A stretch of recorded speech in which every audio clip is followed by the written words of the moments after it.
Sheffield United, went up to Sheffield, Nice. spent 10 days with them, played a reserve game. We won like 1-0. It was a great game. They sit me down, they say, look, like, you've shown you're good enough to play with us, like, but we've been developing a young boy already that we're going to bring through, and we don't have space for 2 young boys. You know, we want to just have one. That young boy turned out to be Harry Maguire. So Okay, wow, right. Nice. I was like, Yeah. I play, you know, in hindsight, all right, you made a good choice, you know. Welcome to the latest in our Away From Home series, where we talk to players, managers, coaches, anybody in the world of football who's decided to leave home and seek pastures new to play the beautiful game. This week, we are joined, it's been a long time in the running, but we are joined by, I'm not sure, do we go Paco GG Craig? What do you go by, mate? Oh, I mean, Paco's cool, but Paco? any variation is cool as well, but Paco. Let's go with Paco. Well, thanks for coming onto the show, man. Coming all the way from Miami. It's looking, is it warm over there? I imagine it's pretty warm, right? Yeah, honestly, the winter time it gets down to about maybe 25 degrees Celsius. Sun's still shining, so Okay. I mean, like I've done you the honor of putting some clothes on. Usually, I'm not even wearing anything. So We appreciate it. We appreciate it. It does have to go on YouTube. We don't want to get cancelled just yet. no. But you are in your off season at the moment. So a bit of free time kicking about. How did the last season go for you? Was it a successful season? How do you feel about it? Well, without obviously, I'm still a bit emotional, like hurt, you know, processing it. But without getting too deep into it, Mm-hmm. it wasn't as successful as I'd like to be, professionally speaking. It was very challenging for many reasons. But honestly, all in all, it didn't go quite as well as I wanted it to. Mm-hmm. And that's through our own fault or also through things we can't control. Mm-hmm. But yeah, you know, sometimes those things happen. I've been able to have a fairly successful career over here before this, so you know, everything has to balance out eventually, I think. Mm-hmm. Well, now you do have a bit of time to yourself, so thankfully we're able to sit and chat. And in our interviews, we always start at the beginning. We think it makes sense. So, how did you find yourself getting interested in football? Was there a person in your life that kind of encouraged you to get into football? And was it something you started from an early age? Yeah, it definitely was. I was keen on it from a young age, but never too seriously. My biggest influence has to be my dad. Mm-hmm. Mostly because he himself like was very into it growing up, and like he was a very present around dad, supportive in the sense that, you know, he likes the idea of his kids playing. But also I think as well as along with friends and like the culture of the idea of football being something that's valued within our culture. So being good at it kind of gives you a good feeling Mm-hmm. basically when you're growing up as a kid. I think also just the fact I found out I was fairly good at it naturally. I wasn't the best, you know, I wasn't necessarily like the most skillful, but I could get better at it quicker than maybe my friends when I was 7, 8, 9 years old. And naturally, when you find you're good at something, you get drawn towards it. And Mm-hmm. so Of my course. dad sort of fueled that and supported me after that. Nice, nice. Well, to be honest, all the way growing up playing football, I was very, very, very average. So I can only imagine how good to be good at it. It must be nice. But did you play for teams when you were growing up? Then did you start in academies or? Yeah, so it took a while to take it seriously. It was more a school thing, like growing up. Little tournaments, little like half term, you'd do a football camp, and like I'd find that I'd be like winning little medals from like that sort of stuff.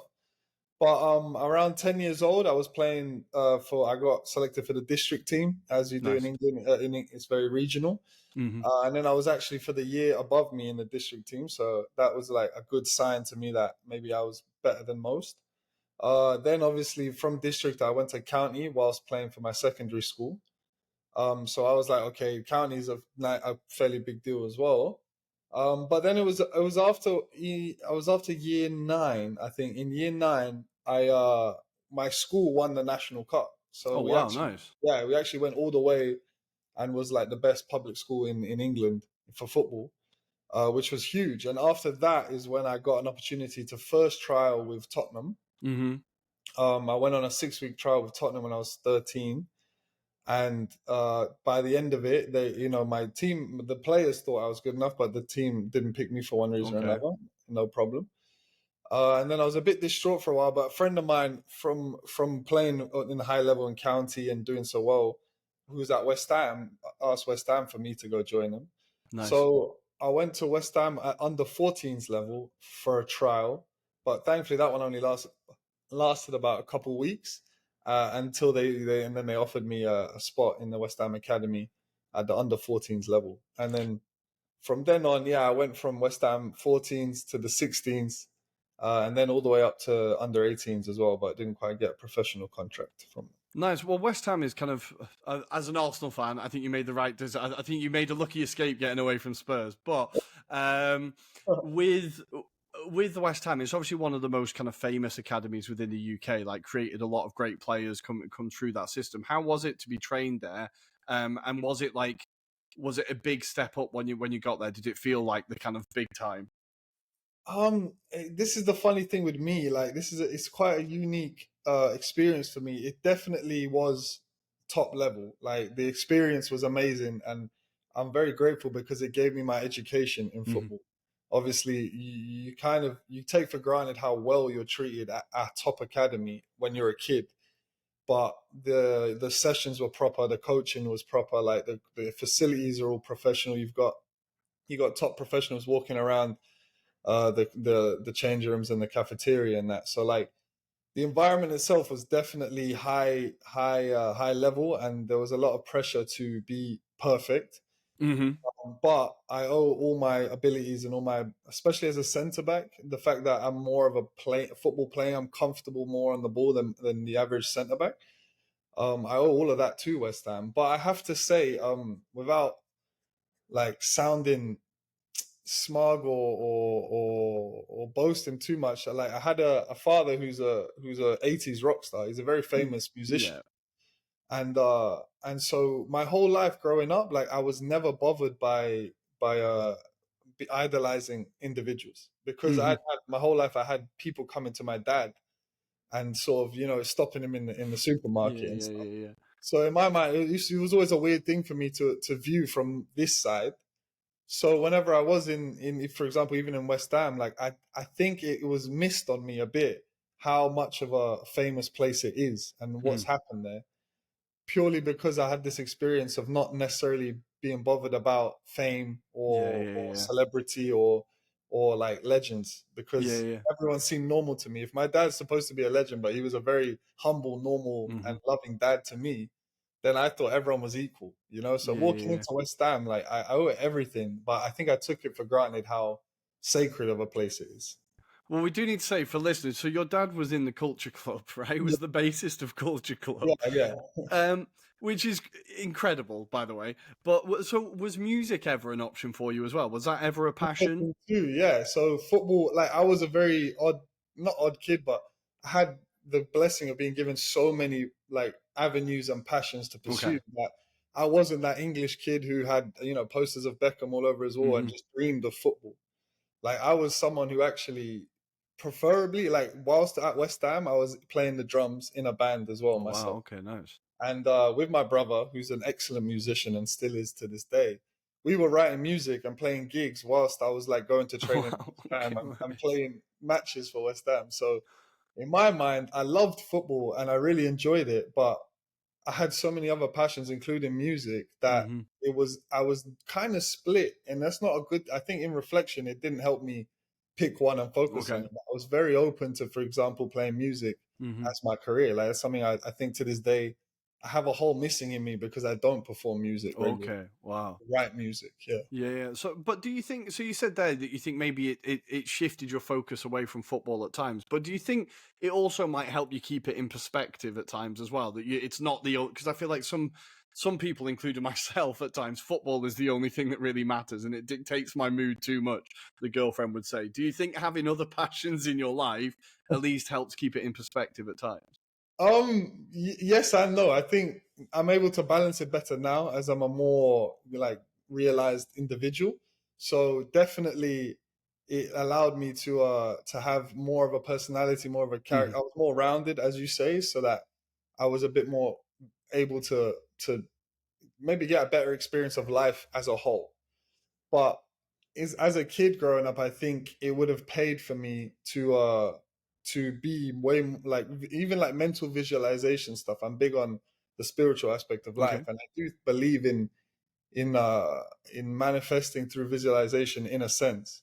And so I do think my focus, if it was more solely centered around football, I could have perhaps Hmm. propelled myself further in that industry. Okay. Whereas maybe the drawback of that would have been that it would have dictated everything about my Hmm. identity, which isn't a good thing. So Hmm. there is the give and take, but I think now I'm better able to manage it because I'm more grown up about it. But it perhaps hindered me a bit, especially at West Ham, where they were I felt I could feel it. They were very, very proud of their identity, and like there were coaches who were mentoring me who were like old legends. Like I'll say a few names. Obviously, Hmm. Tony Carr was the under Oh wow. 18s coach, who's an absolute legend in the Yeah, English yeah, game. yeah. But unfortunately, I didn't really like hit me who he was. You know, I was Hmm. just like, oh, this is, and if he was shouting at me, or if my experience with him was more, all right, you're just another guy. Let's have a relationship together and work on something, Hmm. as opposed to the others who knew how to act around these sort of like Hmm. caliber of people. So Yeah. so I think it is better for me in life, but it might have held me back in football basically as a kid. Okay. Okay. Yeah. Well, I think a more rounded person is Yeah. probably better, I imagine. But if we focus on West Ham, what were the main things, or who were the biggest influences on your career there within West Ham? You said Tony Carr then, but who were the people that kind of, and what were the lessons they taught you? So the main ones would be, I think I hope no one else gets offended, but the main ones would be Tony Carr as an Hmm. 18s coach, because obviously he's had he's molded a lot of talent through, and he's the one that you have to get through to hit the first team. Hmm. But he's a very he was very good at what he did. He knew what he was doing. I think before that too, the very first one was Paul Heffer, who was also Okay. a top pro, but back in the day, George Best era, he used to tell us stories about George Best all the time. And he Nice. was a very good father figure and made you feel cool, welcome. I used to do a lot of video analysis with him and my Nice. he helped me. He helped me. He was the one who made me feel most comfortable. And then my Hmm. under 16s coach was Paul Hilton, who was a Okay. Auckland centre back type player. He played pro as well years before. Obviously at the time I didn't know who these people were as a kid, but he played pro many years ago, and he's a northern tough guy. And to be fair to him, he was the most harshest on me because he was a centre back. Okay.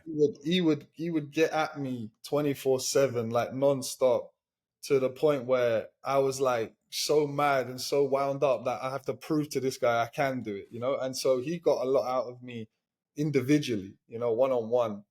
I mean, he used to basically, like, for one example, I'm good in the air. I'm a good header of the ball. Okay. Says that. But during his time period, I would always turn my head and like close my eyes and sort of flick my head at the ball. And he would get onto me so much. As a young kid, he was verbally very aggressive verbally. Okay. Old school. Old Yeah, school. Right? like Yeah. without. I'm not saying it bothered me, but old English coaches, like, they didn't care. They were swearing, effing and Hmm. blinding, and you're a 16-year-old boy.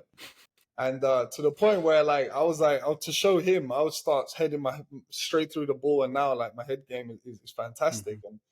And like he used to shout my name so much that one time I was on the bench during a game, something happened, and he screamed my name. He screamed my name, and I was like, "Paul, I'm right here on the bench.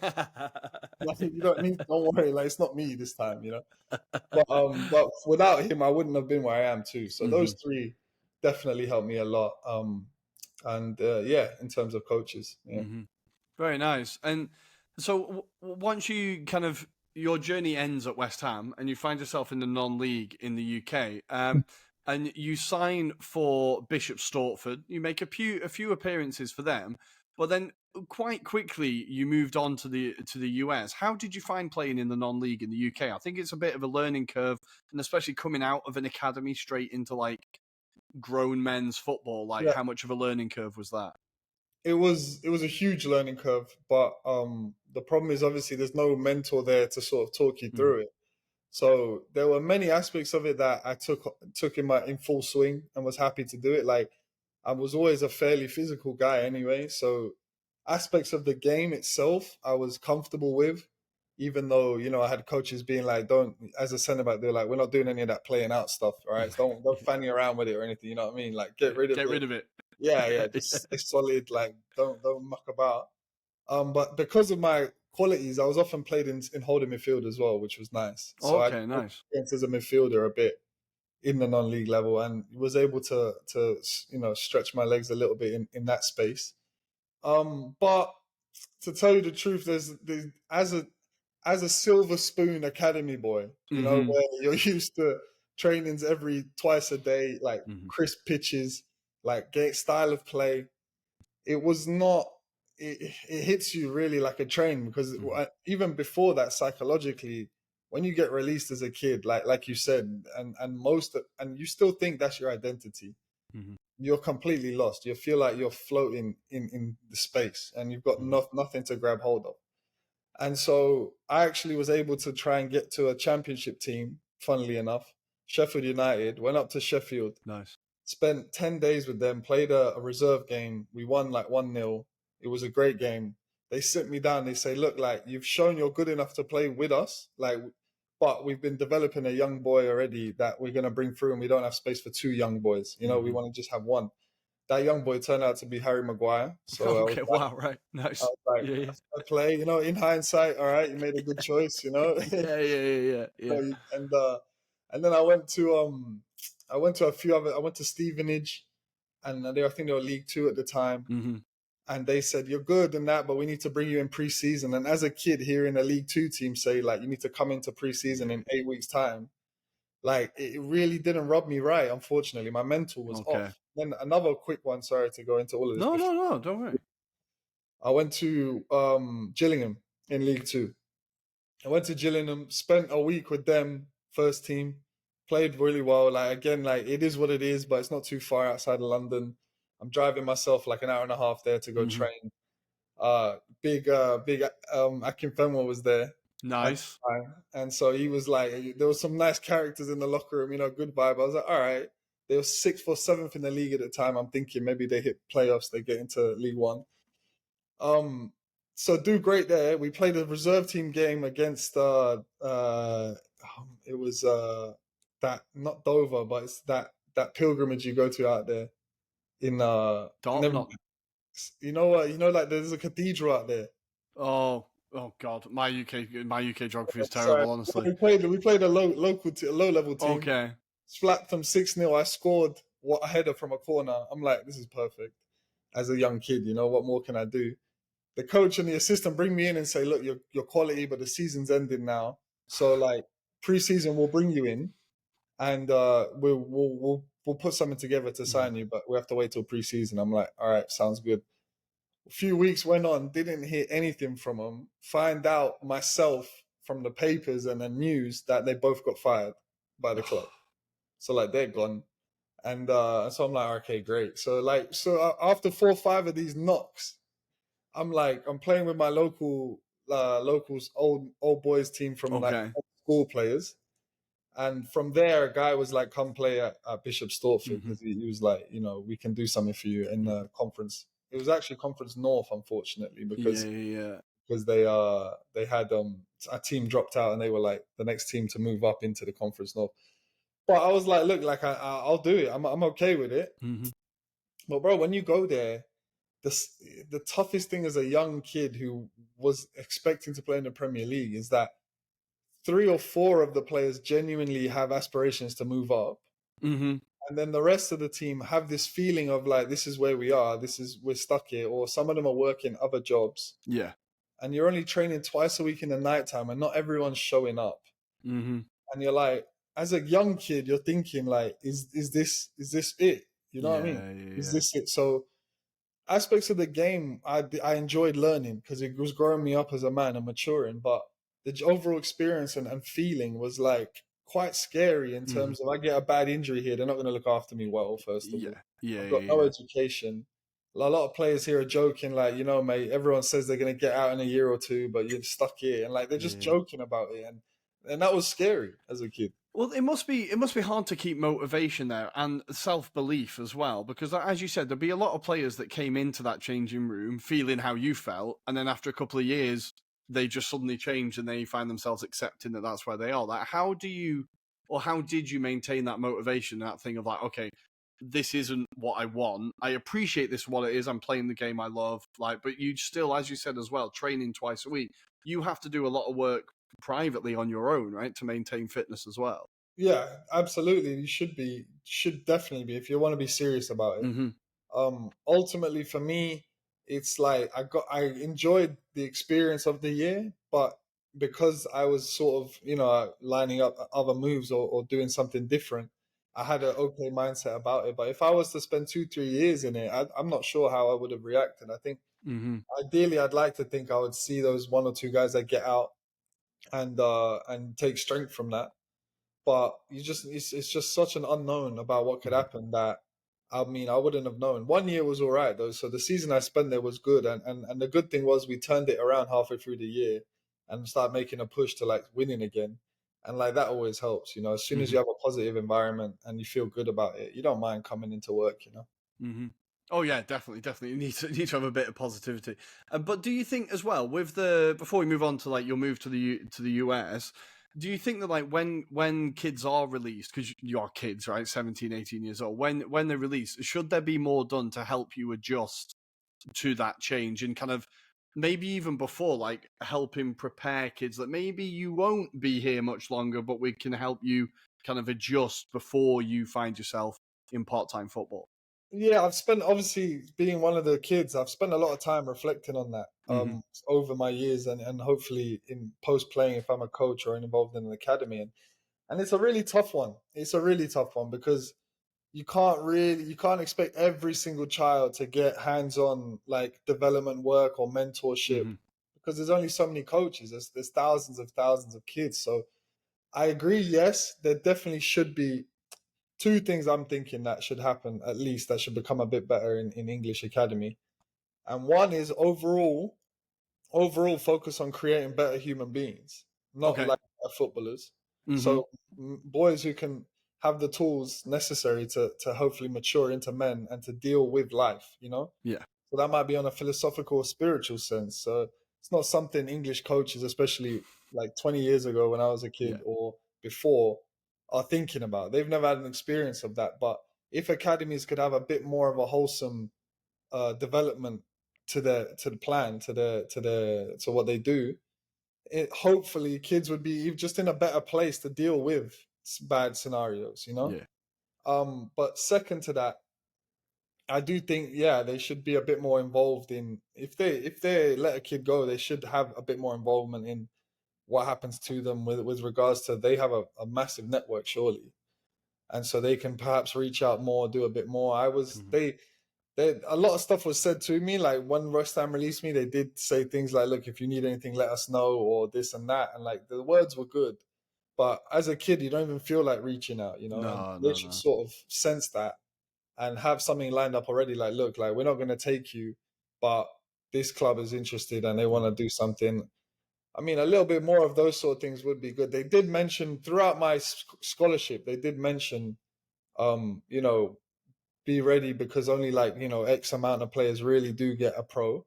So they warn you about it, but they don't really set you up for it. Yeah.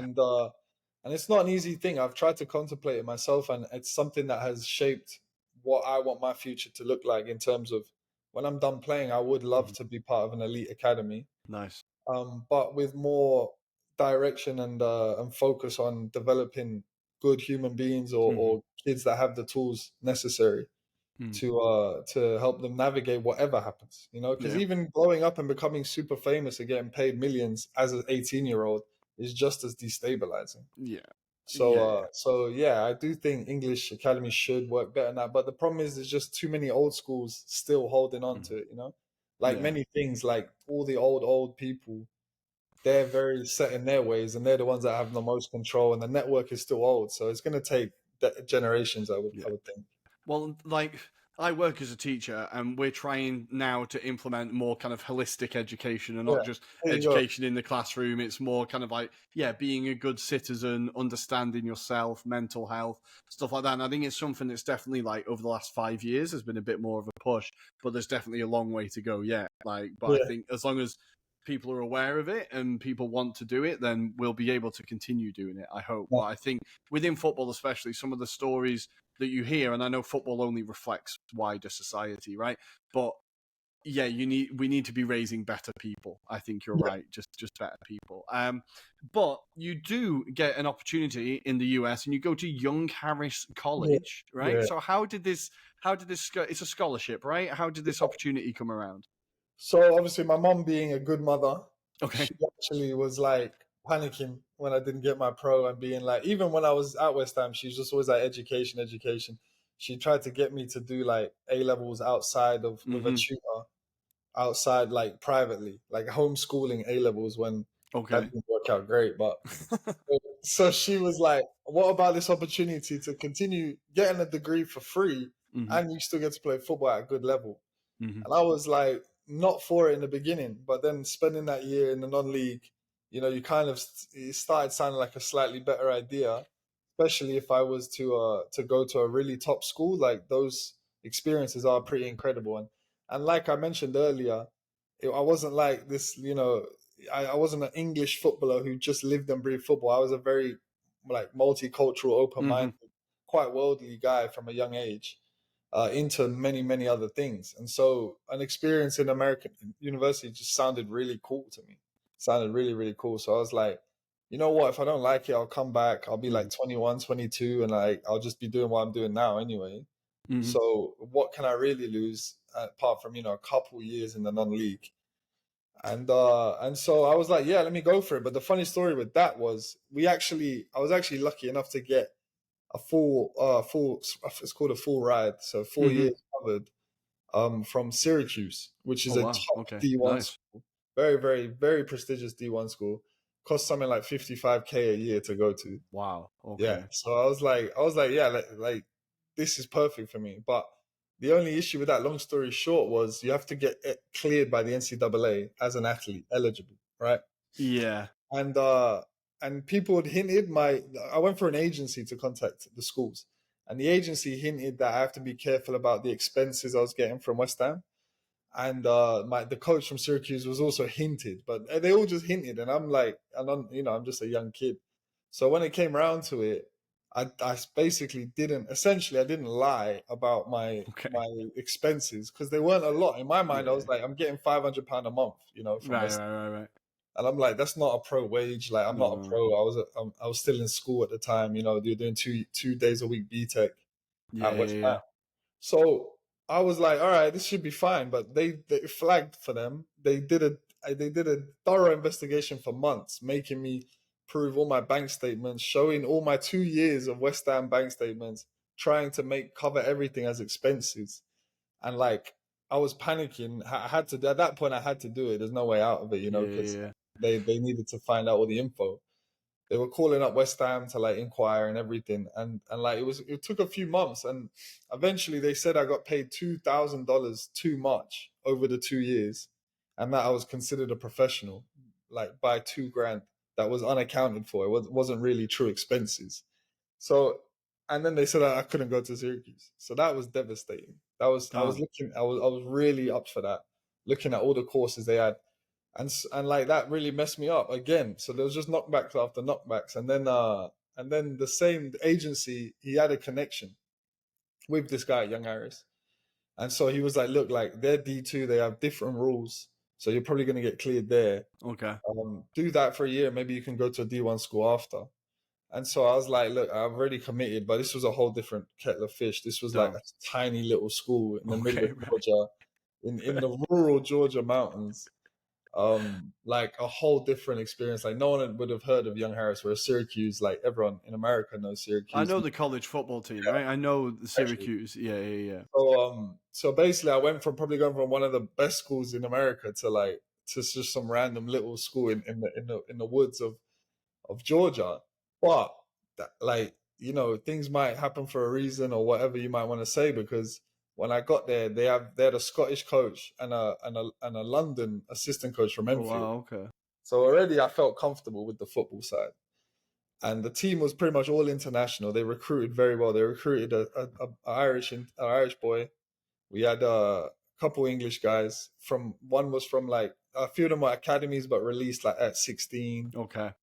We had a striker from Red Star Belgrade's Oh academy. wow. Okay. So like we had like good European like academy boys, And we tore it up. We actually had a really, really, really good 3 years. So Well, I saw that you won Freshman of the Year while you were there, right? So you made a really big impact when you arrived. But I'm just imagining this group of foreigners wandering around the middle of Georgia. Like, you yeah, must have stuck out quite a bit, eh? and the school only had 1,100 students, Oh, wow, okay. 1,100 students, which for a college, like some colleges have like 30,000 Yeah, students, yeah.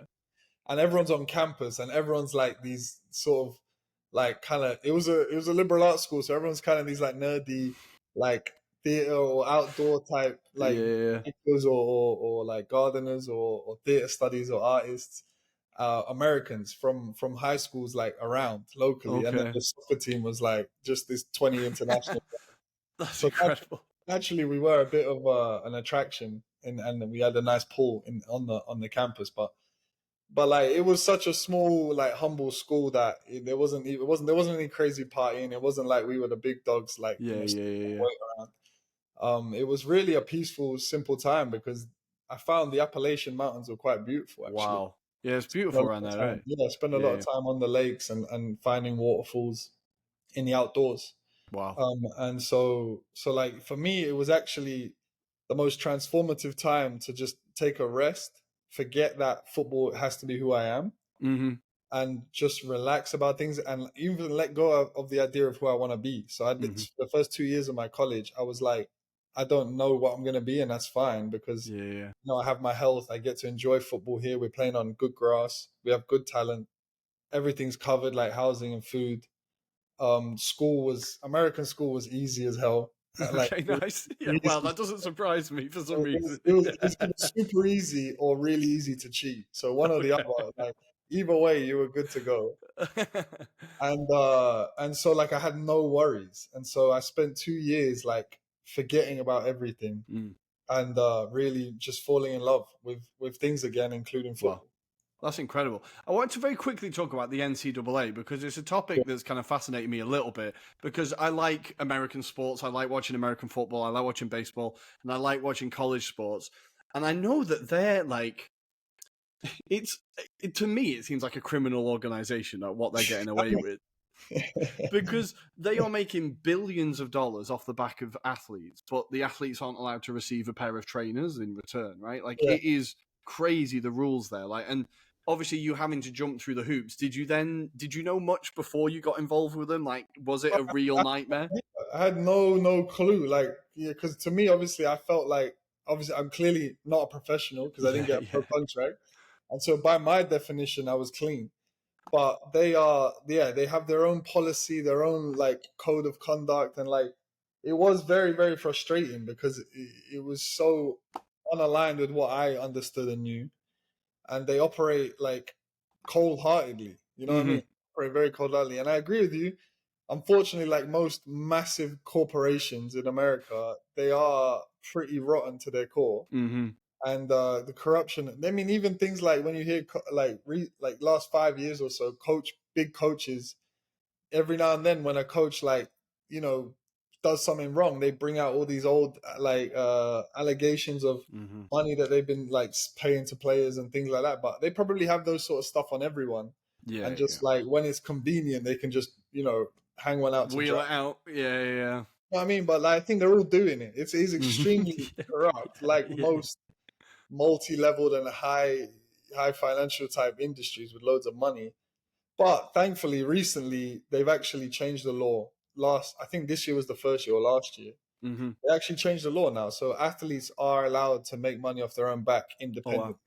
Okay. So I don't know if the college can pay them. Mm-hmm. They can go out and get independent sponsorships and Okay. sign their own deals by themselves now, and they're actually allowed finally. But that's the smallest nudge. It's the In tiniest thing. yeah, Yeah, they're yeah. a non-profit. They're a non-profit organization, but they're obviously a multi-billion-dollar organization. That's incredible. It's just you're the first person I've talked to who's actually been through and had to deal with the NCAA, and it always blows my mind whenever I hear anything about them. But you do get the opportunity, and you sign with Ocala Stampede in Yeah, Florida. yeah.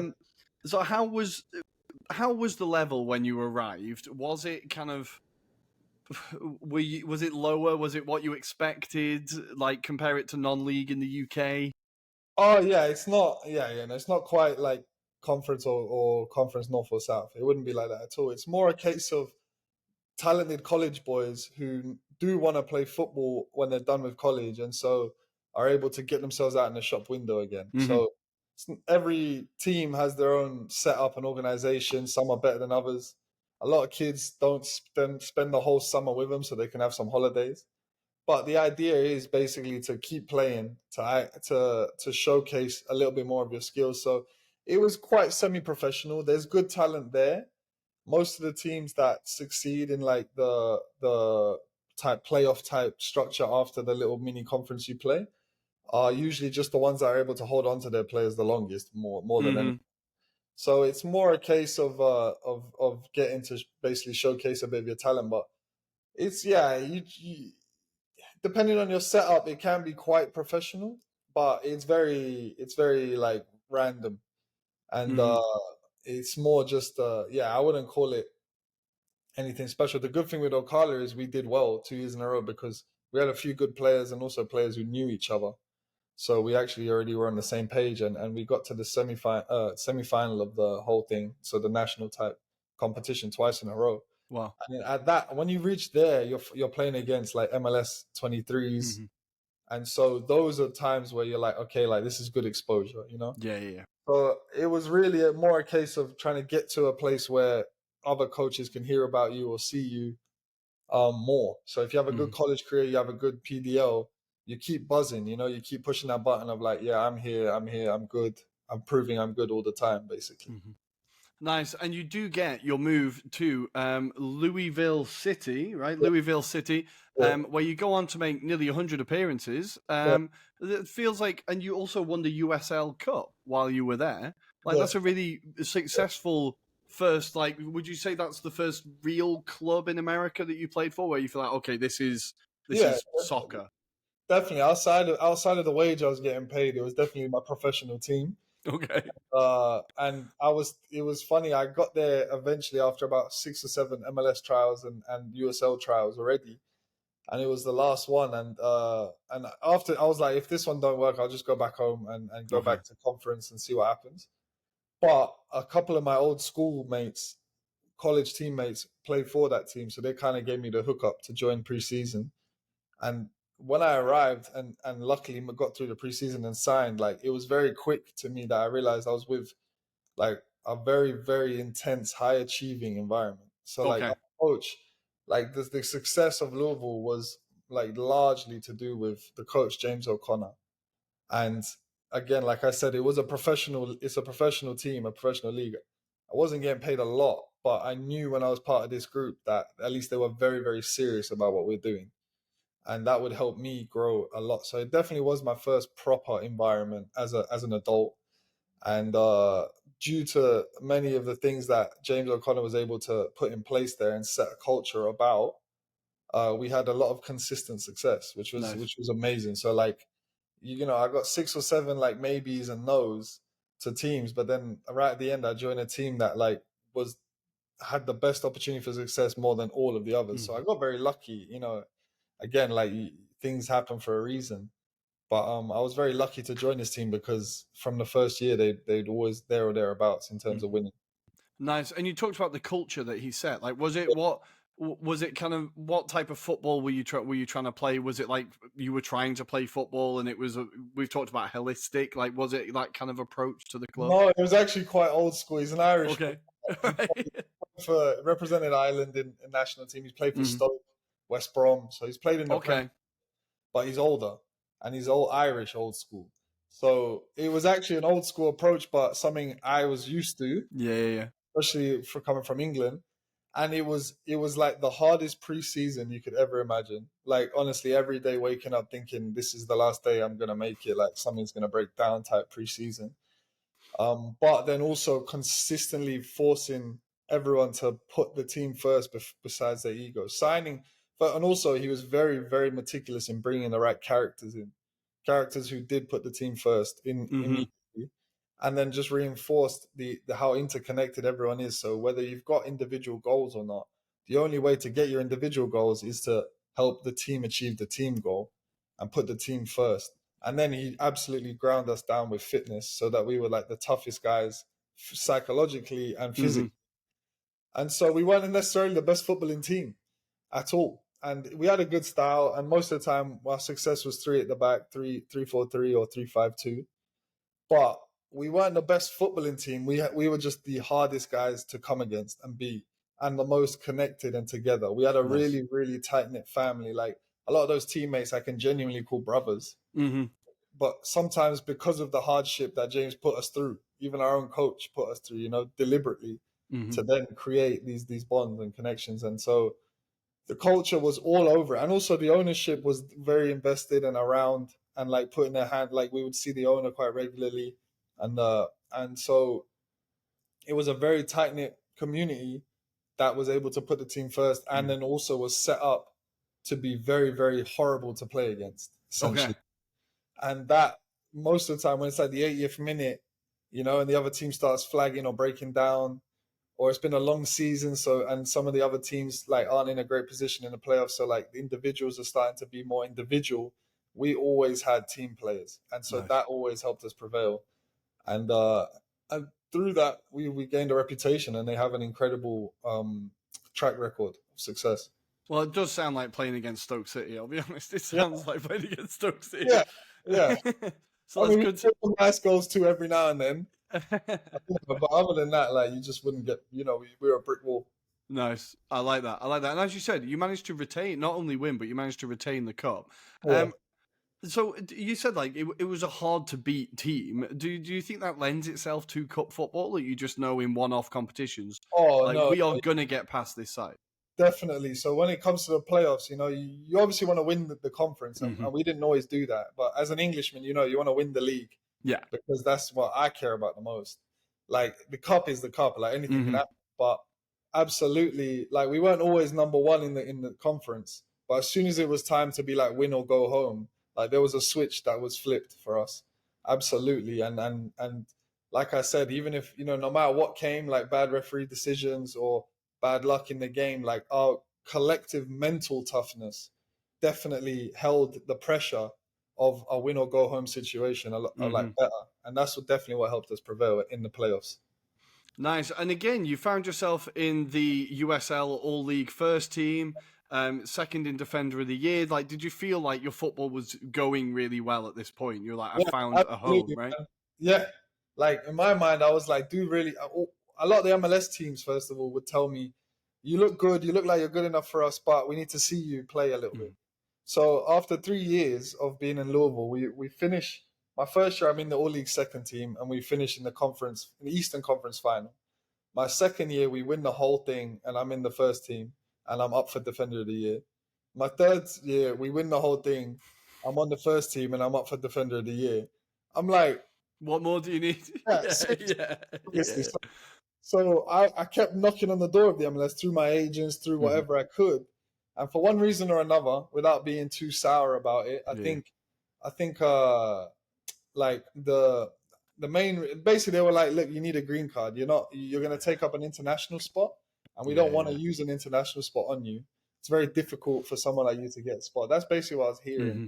every year, and I get it from a business sense because the MLS is a very carefully like orchestrated brand that has been growing Hmm. fantastically every year because they've been following their model. Yeah, And yeah. so the worth of it, the value of the MLS, like it's been growing really well. And it's because things like for the international spot, they need players that will enhance the profile of the club. Hmm. Like, one signing can generate a ridiculous amount of revenue for a club, for what people watching the league again, for like buy-in, for sales of every kind. Yeah. And so what I was getting from it all was I'm basically not a valuable enough Okay. international for you to sign me with. But it wouldn't happen. And so after my third year, I was very frustrated, to tell you the truth, Hmm. because I'm breaking my body down to like really go through all these boundaries and prove myself. And it wasn't quite manifesting. So even after my third year, I kind of had enough of the USL. Hmm. One, in terms of I'd won it twice in a row and was proven I was too good for it in a Yeah, sense. yeah, But two, also because if I keep sticking around, the heat's gonna start dying off, yeah, and yeah, you yeah, got to strike while the iron's hot. So I was also trying to do my best to go back to Europe as well. So like Mm-hmm. I was open to go anywhere outside of the USL.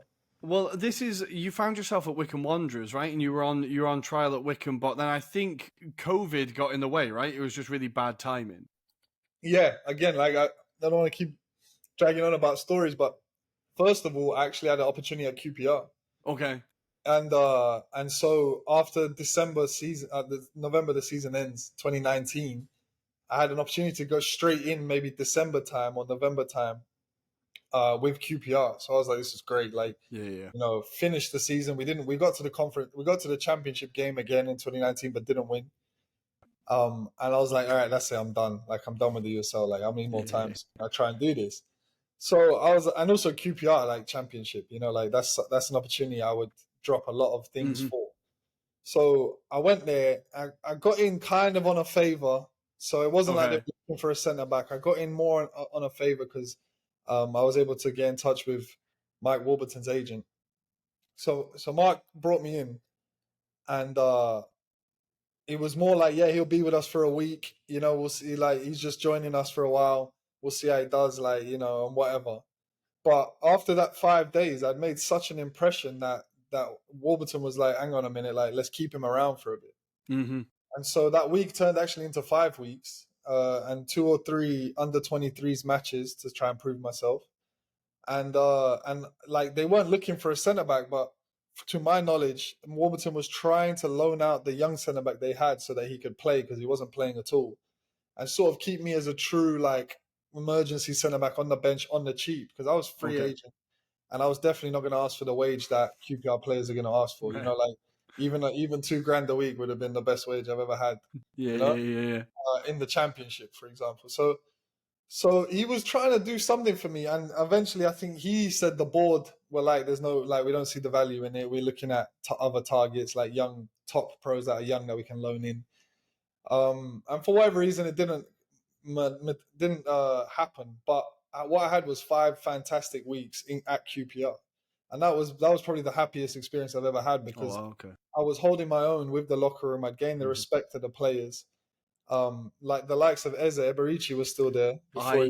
He is one of my favorite players, by the way, at the Yeah, moment. and like I was going head to head with him in training, and like a couple of times I get the better of him, and like, we had a nice bit of banter, like, and there was a good vibe. Like, a lot of the players, I gained all the respect. I proved to myself that I could play that level, essentially. And so that was, whatever happened there, I'll never forget those 5 weeks, because that was like the best experience of validating what I'm actually good at, and in fact how good I am.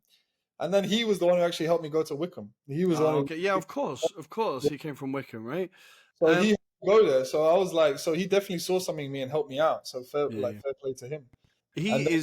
Can we just very quickly, because he's a player I genuinely am a little bit obsessed with. Watching him, he's one of my favorite players to watch, because he seems to be moving so slowly. Yeah. But also, no one can get the ball off him. It's incredible. The funniest thing about him, you're like, is he quick?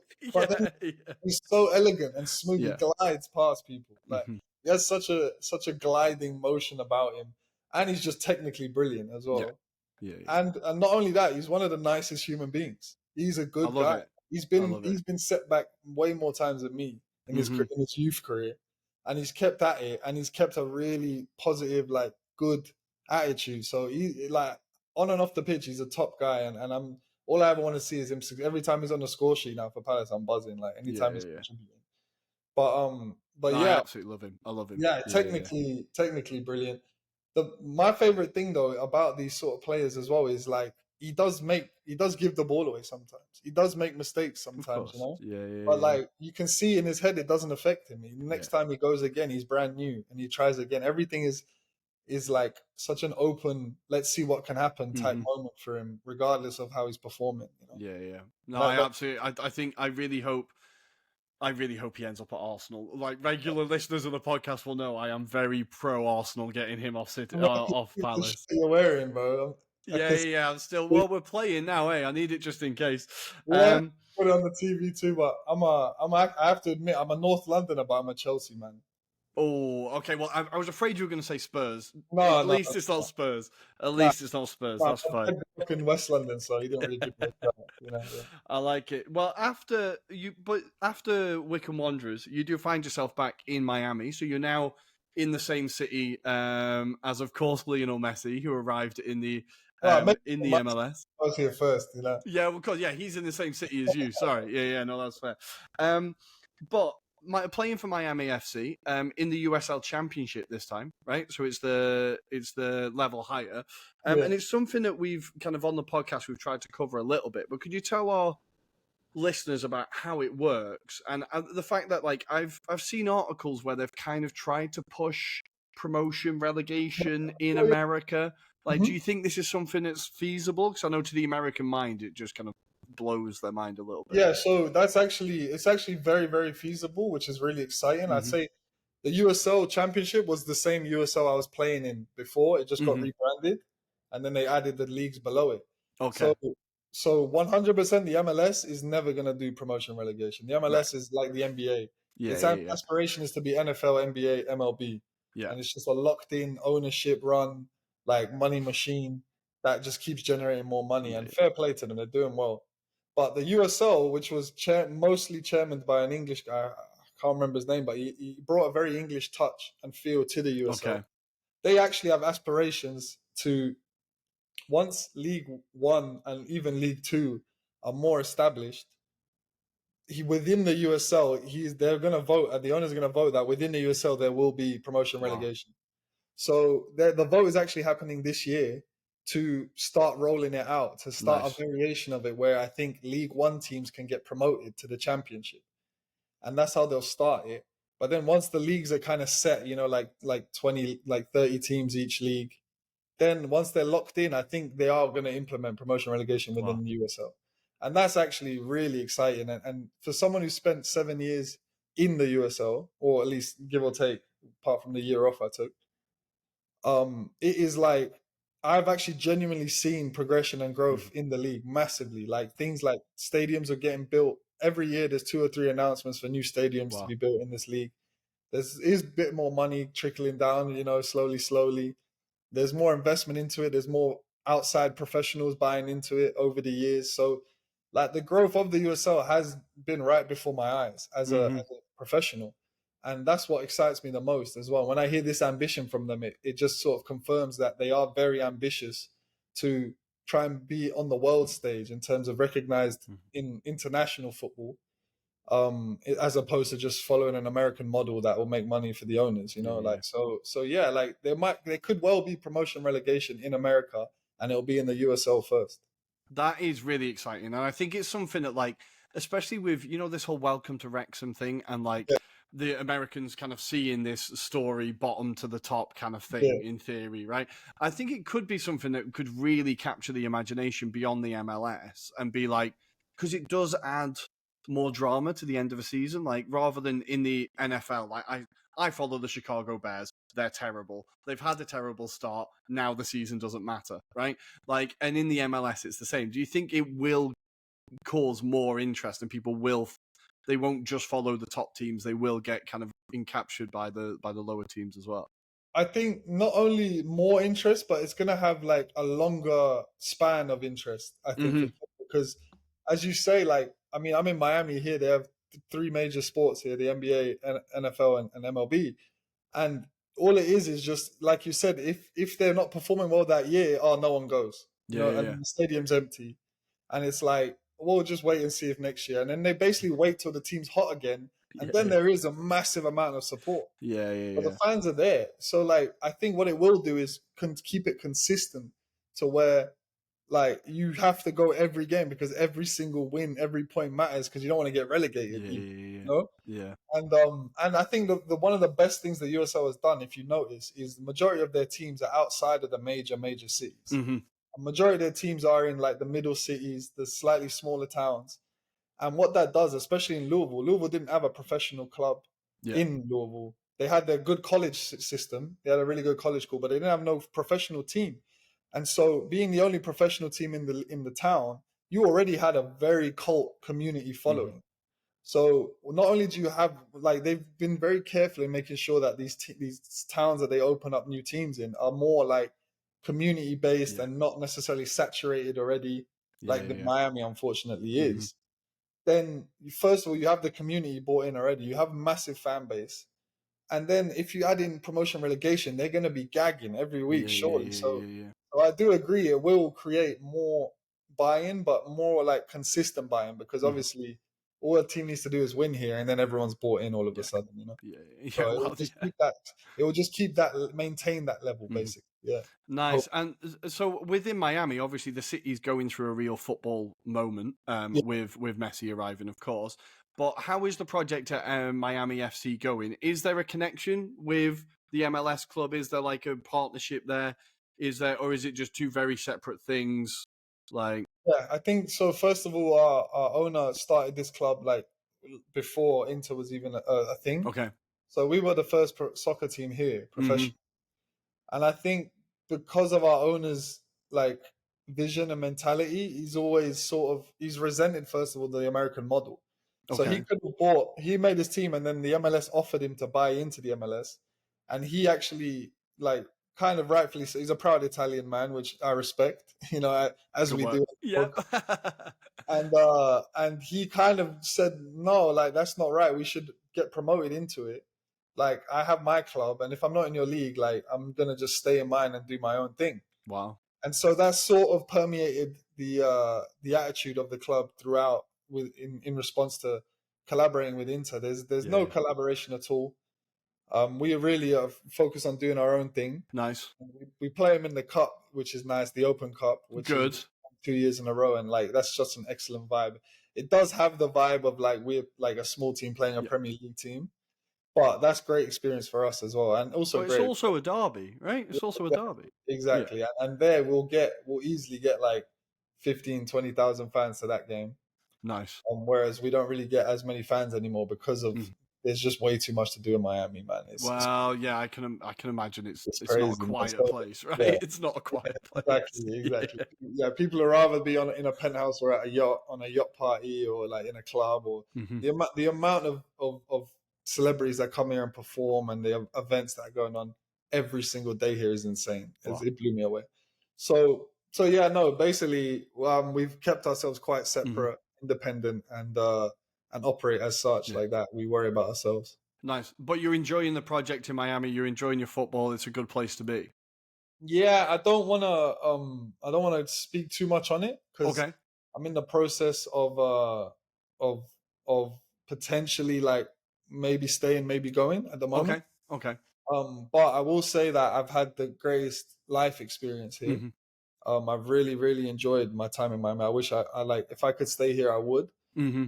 But the vision of the club and the way it is being handled, unfortunately, isn't fully my type of the way I've been wired. Okay. Unfortunately, I've been wired to try and succeed at all Hmm. costs, no matter the cost as well. And because of the early years when Miami FC were playing in different leagues and bringing in like they had Nesta as the coach for a while, Of and they had like course. Yeah. Yeah. Yeah. Yeah. older pros, and they were throwing loads of money around back like in the earlier years.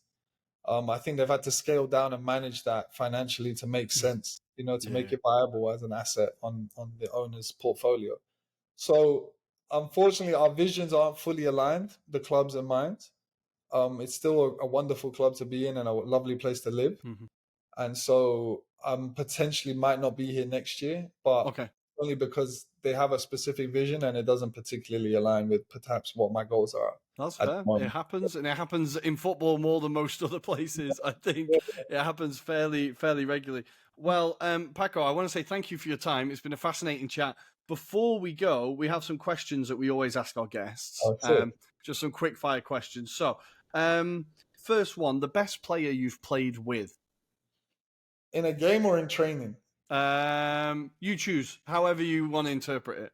Best player I played with. Okay, well, talent wise, like dribbling ability wise, I'll probably say in here in Miami FC, a Cuban man called Ariel Martinez, Okay, who nice. was here at the team 2 years ago. And he's a Cuban international, and they call him the Cuban Messi. Oh wow, And nice. I like and that. they don't use it too lightly. He is a ridiculously tricky attacking midfielder, who you can't get the ball off whenever he's Nice. dribbling, basically. Yeah. Nice. I like that. The best player you've played against? Best player I've played against. I mean, does a 40-year-old Didier Drogba count? Oh, that definitely counts. It has to, I mean, surely. a different guy at 40, but he was still Didier Drogba. So There's a story I've told on the podcast before. I used to work at a hotel, and yeah, Chelsea stayed, and I bumped into Drogba as I turned around, and I fell over, and he barely even noticed me. Like, the guy is a man mountain. It's yeah, insane. he's just built differently as well. Like there Yeah. was one time he was in midfield and I saw him hold off 3 of my players protecting people comfortably. 3 moved the 3 of them around and then just took the ball away. So Insane. yeah, What a yeah. player. What a I player. mean, as a Chelsea guy too, like that is a lifetime. That must have been a highlight, right? Yeah, I was just staring at him the whole game. Every time the ball went out, I was just looking at him. Yeah, it was ridiculous. Yeah. Love that. The favorite goal you've scored? Favorite goal I've scored. Thankfully, there's been a few, but I would say maybe 2016, my first year in the USL for Louisville City, the Eastern Conference Final against New York Red Bulls, Nice. blue team. I scored the opening goal, which was a really difficult. It was a free kick into the box, and I flicked it backwards, like Nice. without not hoping it was going over the goal. I lobbed the goalie and went in as the opening goal for that game. I would say as a goal, it was quite impressive, but then also on the stage for the stage of it too. Nice. Like I would say that's my favorite goal. Love that. The best manager you've worked under, or the manager that's had the biggest influence? I don't like the word best. Yeah. I would say, yeah, biggest influence is James O'Connor. I have Mhm. the professional, he's pretty much like the main one I've spent time with anyway. But because of his approach and his attitude and his philosophy, he helped make me again another person, you know, like so the guy I am today is largely to do with James O'Connor. Very nice. The best atmosphere you've played in? Best atmosphere, I've been lucky enough in America. There's been some big stadiums full. I would say maybe Cincinnati when they used to be in the USL. Nice. They would have like 24,000 full in their stadium, and it was a wraparound like type situation. So the first one that comes to mind is that one, Cincinnati at Nippert Stadium, not the one they play in now, but they had a previous one. Very nice. I think that covers best stadium played in as well. So the last one, your favorite match you've played in, a game you look back and go, I wish I could play that game again, or I could watch it, or It would definitely be the 2018 final again against Phoenix, which had Didier Drogba. nice. Because not only that, but there were those really beautiful moments in a game that don't happen all the time, but when you feel like you're in the perfect place for to do your job, like without even thinking, like there was 2 or 3 moments where you could read the future in a sense, and you anticipate something, and then you make a really important play, you know. Nice. So yeah, like you know, you're in the zone essentially. I guess you could call it performance wise as well. But yeah, 2018 championship final against Phoenix. Beautiful. Well, Paco, thank you very much. That's been absolutely fascinating. I've loved it. When our listeners want to follow you, find what you're up to, where can they find you on social media if you want them to, I suppose? Yeah, sure. No, I'm not. I have a Twitter, but I actually don't use it. I'm terrible at it. So Instagram is my main go-to, and it's my full name. It basically is just my full name. So Paco Craig.